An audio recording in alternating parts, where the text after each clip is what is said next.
এতটাই গরম, গরমের জন্য কি করবো কিছুই করতে পারতেছি না। একেবারে ছটপট ছটপট ছটপট করতেছি, হৃদয় আত্মা সব কিছু।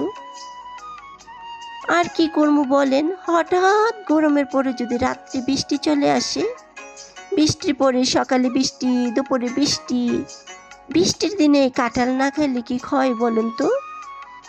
বৃষ্টি শেষ না হইতে হইতে আমি বাগানে চলে গেলাম কাঁঠাল আনতে। গিয়া দেখি কাঁঠালগুলো একদম কচি কচি কচি কচি কাঁঠাল। হাই হাই, কি করি এখন, কচি কাঁঠাল তো আর পাকবে না গাছের মধ্যে। হাঁটতেছি হাঁটতেছি দেখি পাকা পাকা আম পড়ে আছে গাছের নিচে। তাই তো আমাদের হাদিজামণি কুড়িয়ে নিতেছে আমগুলো। আমগুলো কিন্তু অনেকটাই সুন্দর। আর কাঁঠালগুলো দেখেন না, এখনো কচি কচি রয়ে গেছে এই গাছের কাঁঠালগুলো। আমার তো কাঁঠাল খাইতে মন চাইতেছে, আমি কি করি এখন, তো খুঁজেই পাচ্ছি না পাকা কাঁঠাল। কি আর করব, মনের দুঃখে কাঁঠাল বাগানগুলি দেখতেছি। যাক, কিছুদিন পরে মনে হয় কাঁঠালগুলো পারা যাবে।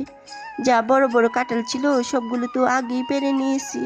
আর এখন যেহেতু প্রতিদিন বৃষ্টি আসে, কাঁঠালের রূপ পরিবর্তন হয়, অনেক সুন্দর সুন্দর লাগে কাঁঠালগুলো কিন্তু দেখতে। প্রতিদিন এতটাই রূপ চেঞ্জ করে, মনে হচ্ছে একদম নায়িকা ঐশ্বরিয়ার মতো, একদম ফাটাফাটি লাগে।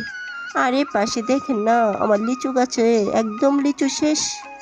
বানরে খেয়ে ফেলছে, মানুষে খেয়ে ফেলছে, একদম ডাটা আছে। শেষ পর্যায়ে কি করবো, একটা কাঁঠাল নিয়ে আসলাম বাড়িতে। যাক, কাঁঠালটা খাওয়া যাবে। বৃষ্টি থাকতে থাকতে মনে হয়